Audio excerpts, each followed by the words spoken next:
O trem para Nápoles sairia às 8h02. Mas isso não era verdade. Os trens de Nápoles estavam sempre atrasados e tínhamos apenas 2 horas para ver esse sítio da antiguidade chamada Paestum. Seguindo aquela minha ordem desordenada de abrir o volumoso diário em qualquer página, estamos agora na página 61. Nápoles, 6 de fevereiro de 1974. Estávamos fazendo, eu e Rosana, uma viagem. Rosana era uma amiga da universidade que foi me visitar em Paris e resolvemos ir para a Itália. Duas criaturas que não sabiam viajar, mas eu, um pouco metido, achava que eu já tinha aprendido. Eu vinha me esforçando bastante para pôr em prática o método de bem viajar que eu tinha aprendido com meu amigo francês. Confesso que nem tudo saía como eu planejava. Não tinha disciplina, nem o espírito cartesiano da viagem, a consulta dos diários, o cálculo dos horários. Fui eu quem tinha escolhido esta visita a Paestum. Paestum foi uma colônia grega do do sexto século. E me parecia muito atraente, porque eu nunca tinha visto nada da Grécia até agora. E chegar em Paestum era como se chegasse numa Grécia antes dos gregos. Quero dizer, na Grécia dos dóricos. Isso era fascinante. A cidade de Paestum para os gregos se chamava Poseidônia. Assim sendo, a sua intimidade com o mar era grande e eu não poderia deixar de passar por lá. Além do mais, estávamos tão perto porque a gente estava em Nápoles. Era uma tarde fria e cinzenta. Não esqueçamos que estamos em pleno inverno no mês de fevereiro, no hemisfério norte, e as pedras da antiguidade pareciam ganhar vida nessa cidade fantasma. Que bom gosto esses gregos ao escolher um sítio assim tão privilegiado, na encosta das montanhas, das belíssimas montanhas da região, e de frente ao mar. Certamente Ceres e Netuno estariam felizes por ali. Caminhamos na direção da Porta de Cirena e, ao atravessá-la, já podíamos sentir o forte odor, o perfume acre das ervas aromáticas usadas desde épocas remotas nos rituais de embalsamamento. Caminhar em meio aos cedros antigos e os carvalhos sagrados era mesmo uma bênção dos velhos deuses. As colunas de Paestum seguiam a ordem dórica, como já falei, e o mais antigo dos estilos arquitetônicos da Grécia. E parecia que a Magna Grécia, eu ainda tinha essa impressão, não tinha certeza. Hoje eu sei que é bem verdade. A Magna Grécia preserva com mais pureza o espírito deste mundo antigo, ainda sem o helenismo. O helenismo vem a ser aquela influência do Oriente. Se a gente lembrar que o Oriente gosta das volutas, dos arabescos, hoje sinto isso mais claramente. Para alguma coisa deve servir envelhecer. Sabe-se, no entanto, que com a dominação grega e, sobretudo, a grande epidemia que assolou a cidade de Paestum, a epidemia de malária, eles também tentaram fazer a reclusão, tentaram fazer o isolamento, mas esse povo teria sido dizimado por essas duas forças, uma força política e a outra força do vírus. Silenciosamente penetramos no templo de Netuno. Netuno ou Poseidon. O Netuno para os romanos. O nome Pestum também vem dos romanos. A Poseidônia, que era um nome grego, para os gregos, o nome desse sítio era Poseidônia para os gregos, mas os romanos depois vão chamar de Pestum. Penetramos o templo, então, de Netuno ou de Poseidon. Nesse momento foi incrível, porque uma revoada de pássaros negros acabaram rasando pela nossa cabeça. Deu um arrepio, um susto. Chegamos a mesmo pensar duas vezes em entrar naquela ruína. Num momento de solidão, tive tempo de meditar sobre como ficaria a minha amada Paris depois de eu ter conhecido a Itália.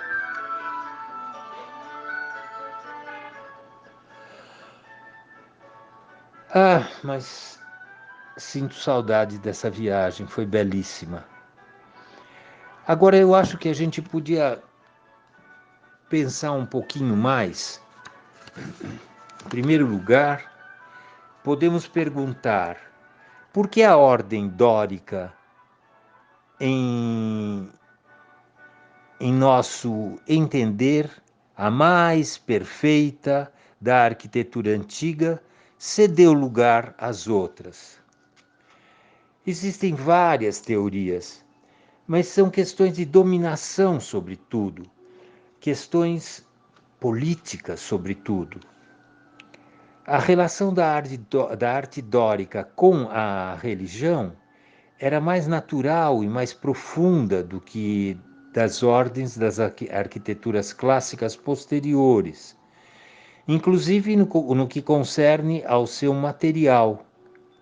O mármore do estilo jônico ou do estilo coríntio transmitia frieza, pompa, formalidade oficial. No caso, o mármore dos dóricos é mais rústica, é mais telúrica. Parece que você está entrando em templos absolutamente ligados à terra. Na oferenda a Atenas, há uma diferença entre ela ser feita de ouro e marfim ou de pedra bruta. A oferenda dos dóricos era sempre de pedra bruta. Eles são muito mais deuses, os deuses dos dóricos são muito mais primordiais, menos elaborado e não precisam de tanto ouro e nem marfim. Bom, ainda daremos continuidade, mais um pouquinho, veremos mais um Piranesi, porque eu estou muito feliz de reencontrar esse artista. Continuamos ainda na magia de Piranesi. Foi muito agradável ter descoberto as reproduções na internet deste pintor, deste gravurista que a gente conhece tão pouco. Eu falava do aspecto das ruínas que o Piranesi nos mostra. E a solenidade dessas colunatas é impressionante. A cidade de Paestum deve ter sido realmente alguma coisa muito importante no mundo da antiguidade. Você sabe que dá para a gente, inclusive, acompanhar os locais do sacrifício. Agora, e a Pestum que eu vi, ela também já estava restaurada, remontada. Eles conseguiram colocar os grandes capitéis no local. É um sítio antigo muito importante, não só para o turismo, mas também para a compreensão deste povo antigo que eram os dóricos. O interessante é que eles faziam os seus sacrifícios aos deuses sempre na parte de fora dos templos. Então, nas escadarias eram feitas ali os sacrifícios, as oferendas. Então, dá para a gente imaginar todo o ritual, a liturgia, e para ilustrar essa liturgia, esse ritual, eu acho melhor passarmos para a próxima imagem, onde eu vou adentrar o mundo antigo, mas utilizando uma viagem mais recente.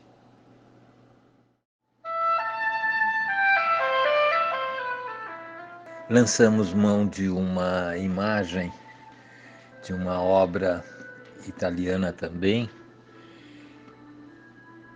do Camillo Mignola. Mignola é um pintor do século XIX, porque na verdade não temos nenhum exemplo dos oráculos, das leituras dos oráculos, que a gente possa compreender. E aí se fez muita viagem em cima desse tema, né? Nós estamos vendo, mesmo com essa cor de fundo, dessa parede vermelho de Pompeia, né? O quadro é do século XIX.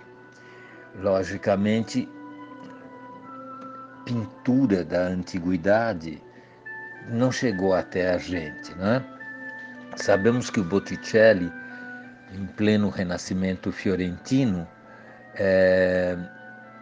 cita e fez uma cópia de um quadro da Grécia Antiga, que é exposto até hoje no Museu dos Ofícios, a Calúnia, famoso painel do Botticelli. Mas o original que o Botticelli cita, nós não sabemos para onde foi, nunca se viu. Mas aí os pintores do século seguinte vão fazendo essas viagens em cima da antiguidade, como essa que a gente está vendo, aonde você pode ver a pitonisa que recebe o deus Apolo. A gente tem certeza que se trata de uma pitonisa, porque o Mignola fala que trata-se do oráculo de Pompeia. Então, esse oráculo era, na verdade, uma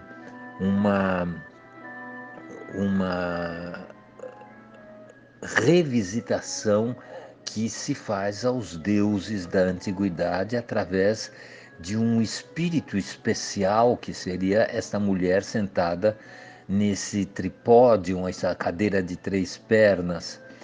Mas isso não é uma versão do famoso oráculo de Delfos, que a gente vai ver ainda mais adiante.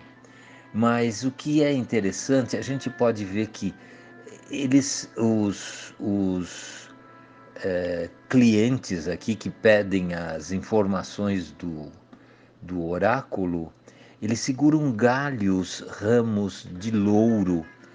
O loureiro é a árvore do Apolo, né? E é interessante ver como que os sacerdotes ficam em volta, alguns anotando nas tabuinhas de cera as palavras que a a pitonisa que o oráculo recebe do mundo do além, né? Eu acho muito interessante este trabalho para a gente ter uma ideia mais ou menos desses rituais. Mas, logicamente, estamos aqui numa influência claramente romana, né? Sobretudo pelas cores da parede, que isto é Pompeia, né? E Pompeia era uma colônia de férias dos romanos, que ficava ali no pé do Vesúvio. E, mas nós vamos ver alguma coisa um pouco mais próxima do original, né?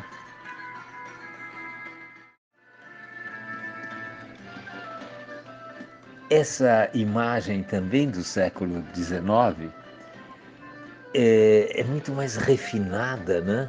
E dá para a gente ter uma ideia um pouco melhor. Depois, quando visitamos a cidade de Delfos, já nos anos 2000, nós ficamos admirados com esta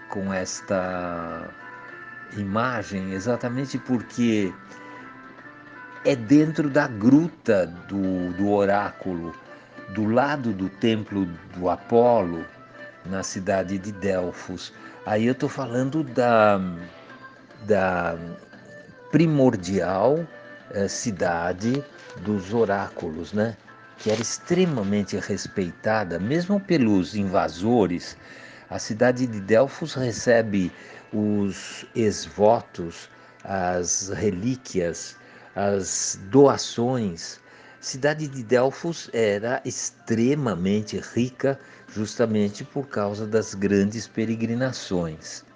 A pitonisa fica sentada, você vê que novamente a pitonisa segura na mão, nas duas mãos ela segura alguma coisa ligada à liturgia, ao ritual da invocação do tal do oráculo, ou melhor, ela faz o papel do oráculo invocando o deus Apolo. Até hoje, essa gruta emite gases sulfóricos. A região é completamente vulcânica e eles acreditavam que era dessas brechas nas pedras que saíam esses gases, é que vinha as mensagens do deus Apolo. Você vê de novo na mão dela um ramo de louro, na outra mão ela tem uma patena com uma bebericagem qualquer, e na verdade essas pitonisas, o nome pitonisa vem da cobra, piton, que frequentava, que morava exatamente nessa gruta, né? E, e eu acho esse quadro especialmente muito bonito, muito uh, agradável de se analisar. Vocês podem aumentar a imagem para ver a graça da figura, né? É, logicamente, se trata de um pré-rafaelita, ou seja, uns românticos ingleses que recebiam esse nome, eles tinham uma confraria, né, dos pré-rafaelitas. São quadros sempre muito delicados, muito bonitos, visualmente impecáveis. Eles reproduzem um mundo antigo com o filtro do olhar inglês, que é muito cuidadoso, e, e aqui a gente vê de novo o tripódio com essa cadeira de bronze, que fica exatamente em cima da abertura de onde saem os vapores telúricos, né, lá da essência da Terra, e que certamente vão influenciar na visão e nas mensagens do deus Apolo. Se sabe que também elas tomavam alguns néctares alucinógenos que ajudavam no transe desse ritual todo, né? Esse pintor se chama John Collier, 1891. É um, um recurso que a gente recolheu para conseguir entender um pouco melhor todo o ritual sagrado dos sacrifícios e da consulta divina no mundo antigo da Grécia. Tá certo que não deve ser nem de perto, ou melhor, nem de longe, o ritual rústico dos dóricos, né? Que a gente gostaria muito de entender melhor, mas que eles deixaram o seu testemunho nas pedras, sobretudo da Magna Grécia, em Paestum e também na Sicília. Tem monumentos excepcionais da civilização dórica, né? Então, esta viagem que estamos fazendo aqui pela antiguidade foi em momentos muito diversos que eu acabei fazendo.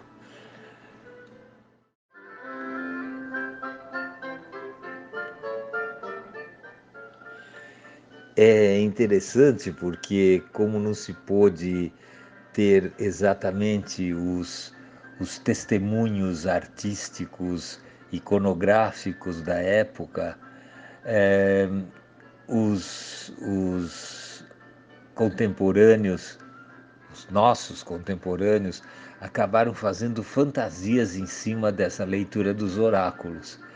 E esta, por exemplo, é uma visão extremamente kitsch, aonde se imagina como que o luxo eh, da cidade de Delfos pode ter montado todo esse teatro para Pitonisa invocar o deus Apolo. Então, chega a ser divertido, mas é interessante a gente imaginar. A gruta em Delfos é um pouco mais modesta que essa aqui, meio hollywoodiana, que a gente encontrou para falar dessas cerimônias de invocação dos deuses através dos vapores da terra, né? Certamente os dóricos iriam achar isso ridículo. Eles usavam um, uma, um ritual muito mais rústico, sóbrio, condizente à sua arquitetura, né? Aqui nós estamos fazendo uma incursão imaginária sobre os deuses da antiguidade. Não chega a ser isso, seria pretensão. Mas nós estamos falando sobre isso tudo nós começamos a falar por causa dos sacrifícios que os dóricos faziam do lado de fora dos templos. Eram sacrifícios muito parecido com os mitraicos da deusa Mitra, aqueles que eles degolavam os bois e tinha aquela quantidade de sangue aonde eles se purificavam. Os dóricos eram mais rústicos, mais bárbaros perto do povo grego, que depois vem com as suas ordens é, jônica, depois coríntia, cada uma mais refinada que a outra, né? Eu acho que deu para a gente sentir um pouquinho dessas viagens ao mundo antigo que eu acabei fazendo e vendo desde a juventude até recentemente algumas coisas na Grécia mesmo, né? não podemos esquecer que se trata de um diário de um velho professor que caminhou um bocadinho pela Europa na sua juventude. E talvez a primeira viagem, a mais representativa do método francês de viajar, consultando os guias, preparando as bagagens adequadamente, fazendo o autostop, né? A carona, a gente andava muito de carona na época. Então pegamos o nosso farnelzinho, nossos agasalhos, estávamos no mês de dezembro, fazia frio.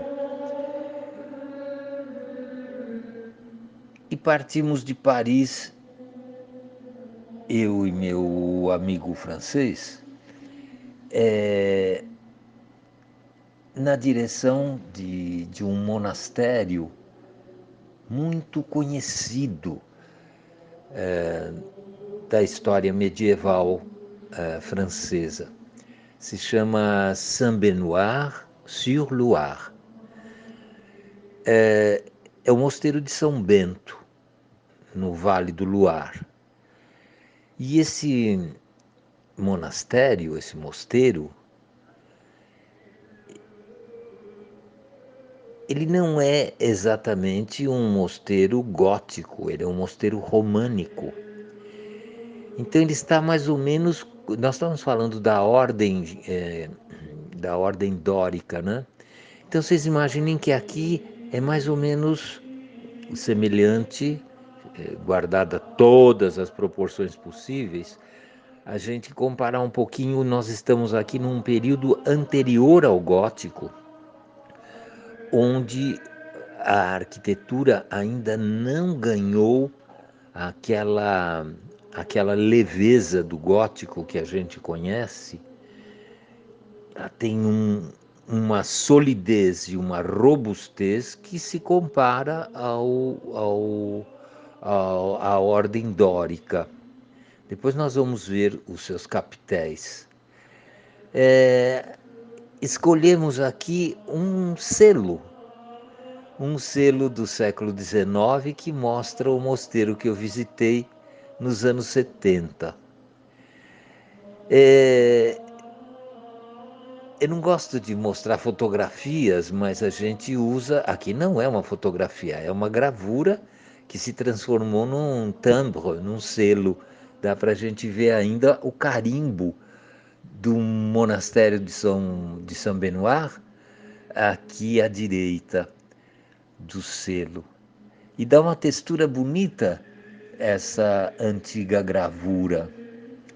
E sempre você vai ter alguém sentado desenhando esses espaços que se tornam icônicos na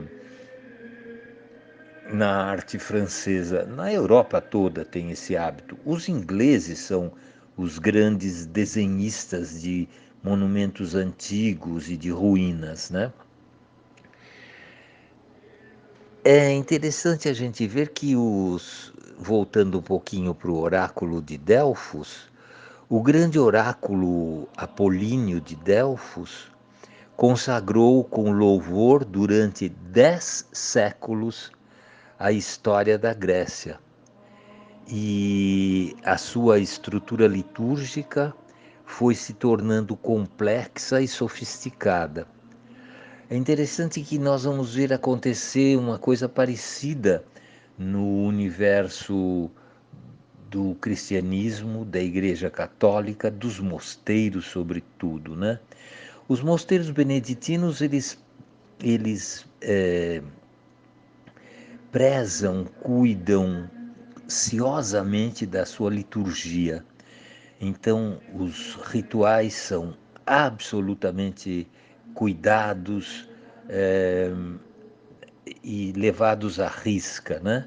A liturgia na ordem beneditina é um dever, um trabalho, Um trabalho exaustivo eles fazem com grande perfeição. Nós demoramos algumas horas, até bastante tempo, porque pegamos um trem, depois fizemos 2 vezes carona e conseguimos chegar no Vale do Luar e fomos caminhando, caminhamos alguns quilômetros, pelo que as minhas anotações, foi entre 9 e 12 quilômetros de caminhada a pé e chegamos, eu e o meu amigo, no monastério. Os monges beneditinos têm a tradição da hospitalidade. E como eu levei aqui de São Paulo uma carta de apresentação, eu era muito amigo do pessoal do mosteiro, que ainda sou, mas na época eu frequentava muito mais. E levei uma carta do Dom Joaquim, que não era abade ainda, mas tinha um papel importante no mosteiro. Levei uma carta de apresentação simplesmente para referendar a ideia de me hospedar nos mosteiros. E fomos muito bem acolhidos. Chegamos no monastério, já quase 6 horas da tarde. Pelo caminho viemos comendo algumas maçãs roubadas na estrada e, e chegamos congelados, né? Fomos levados rapidamente para o refeitório, que já estava sendo servido o jantar. Eu fiquei completamente deslumbrado, porque parecia uma tela do Rembrandt, porque a lareira estava acesa, os monges sentados nas suas mesas encostadas nas paredes e a mesa dos hóspedes fica no meio, né? Então a gente sempre fica um pouco constrangido porque você fica sendo o foco dos monges que nem te olham, eles nem podem, eles nem levantam a cabeça, né? Todos de capuz e aquele tom avermelhado porque era iluminado pela lareira e que dava um calor delicioso, né?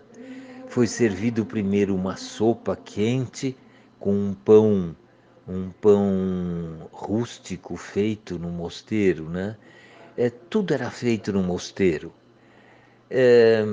Ainda deu tempo da gente conversar um pouco com o monge hospedeiro e contar um pouco da onde que eu estava vindo, como é que eram as coisas.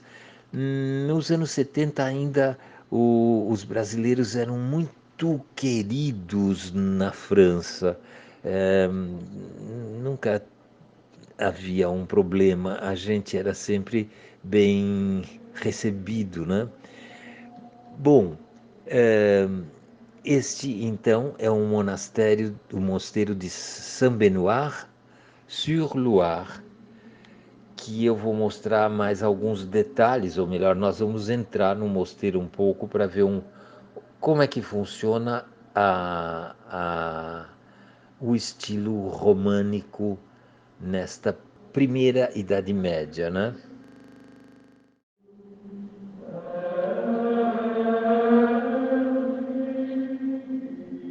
A liturgia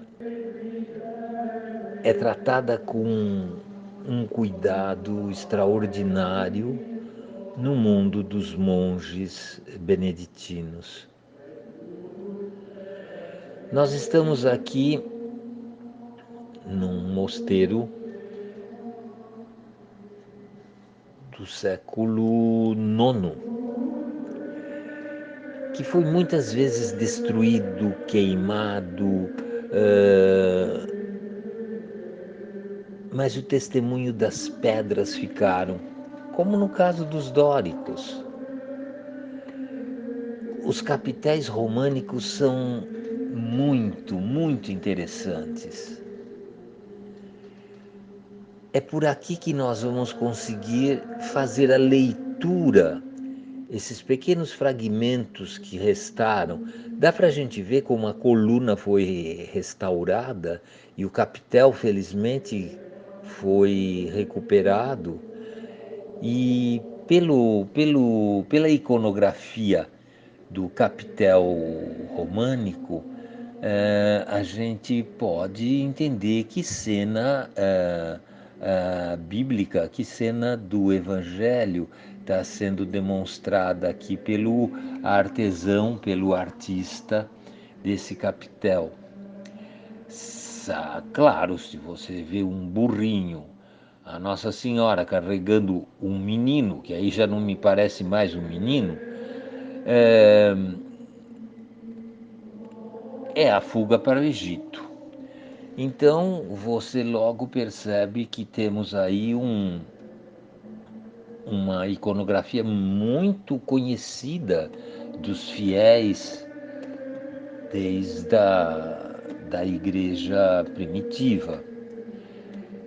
É tão legal você ver a desproporcionalidade das figuras. Este cavalo, esse burrinho que teve que ser alongado para caber essa Nossa Senhora tão com uma volumetria incrível. O menino Jesus parece mais um homem velho no colo da mãe. É curioso também notar que o menino sempre era representado com uma gravidade, né? Esta Essa gravidade era representado justamente para dizer da madureza da criatura divina, né? E é muito bonitinho que eles colocam um escabelho. O escabelho é aquele banquinho aonde os reis e os papas usavam para eles não encostarem no chão. Então eles colocam esse escabelho, esse banquinho, para o Cristo nenê, imagina este nenê representado como se fosse já um homem maduro. Os evangelhos apócrifos é que vão servir de base para esses artistas da Alta Idade Média, né? Então é muito bonitinho você ver essa ingenuidade. Tem fatos engraçadíssimos nessa viagem. E todo mundo vai para o Egito. Vocês repararam que temos o José, o filho do Jacó, que também é levado como escravo, mas para onde? Para o Egito. Todo mundo vai para o Egito. O Abraão, a Sara, no Antigo e depois no Novo Testamento, a fuga para o Egito. O Egito era um mundo absolutamente simbólico e era a grande civilização da antiguidade. Mesmo que fosse radicalmente oposta à, à religião judaica, e aonde o povo de Israel fica escravizado durante séculos, mas era respeitadíssima como cultura, como sabedoria. Então, Maria e José vão para o Egito levando o menino para a proteção do, do assédio, do ataque do Herodes. E no caminho para beber e comer, os anjos providenciam tudo.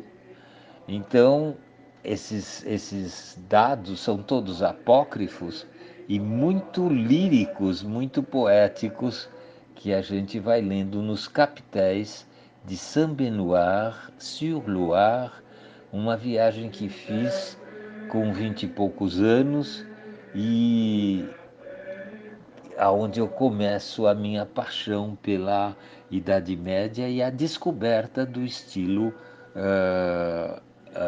românico, que me fascinou, que me deixou realmente em dúvida se eu gostava mais do românico ou do gótico. Mas nós podemos continuar vendo um pouquinho mais deste estilo.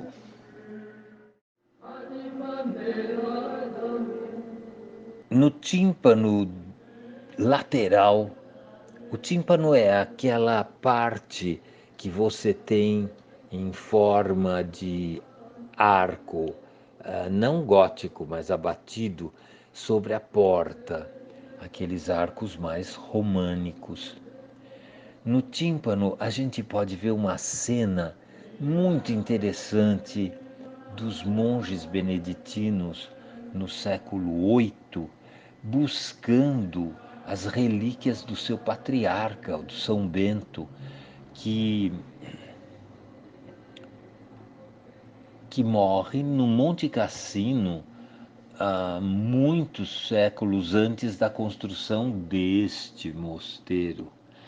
Mas como Monte Cassino estava sendo invadido pelos normandos e as relíquias saqueadas, os monges de Fleury, Fleury também era o nome francês para o monastério de Saint-Benoît-sur-Loire. Os monges beneditinos de Fleury vão da França até o sul da Itália a pé para buscar os restos mortais do patriarca que eles pretendem conservar no seu mosteiro, no mosteiro de Saint-Benoît-sur-Loire. Então aqui você está vendo essa procissão, eles estão carregando os cofres com as relíquias. As relíquias são os ossos do santo. Isto na Idade Média era ouro em pó. Se você tivesse os ossos do seu patriarca no seu mosteiro, o seu mosteiro tinha uma importância extraordinária, pois ele se transforma subitamente, quando chegam as relíquias, ele se transforma subitamente num ponto fundamental da passagem das peregrinações, trazendo grandes fortunas para os monges, para os vilarejos, para os povoados. Isso foi feito com todo o cuidado possível. E é fantástico como essa frisa que vocês têm embaixo do Cristo Pantocrato, né? O Cristo da, típico da Idade Média, esse Cristo sentado no seu trono e normalmente ele é rodeado pelos 4 evangelistas e os seus signos, né? Se vocês puderem ampliar um pouco a imagem, vocês vão ver com um pouco mais de, não digo detalhe, mas um pouco mais, a vista um pouco mais geral. Esses ossos, essas relíquias, foram colocadas na cripta do mosteiro de Saint-Benoît-sur-Loire, que foi construída um verdadeiro relicário para guardar os restos mortais do São Bento, o patriarca dos monges do Ocidente. A vida monástica beneditina tem uma importância capital na formação da Europa, né? Nós sabemos todos que os mosteiros ficavam como se fosse o grande centro e as cidades foram sendo construídas em volta dos mosteiros. Os mosteiros davam uma tamanha segurança para os camponeses, era o único lugar onde se podia aprender, onde se podia se alimentar, onde podia se rezar. Eles tinham como lema ah, duas pequenas palavras, orat et laborat, rezar e trabalhar.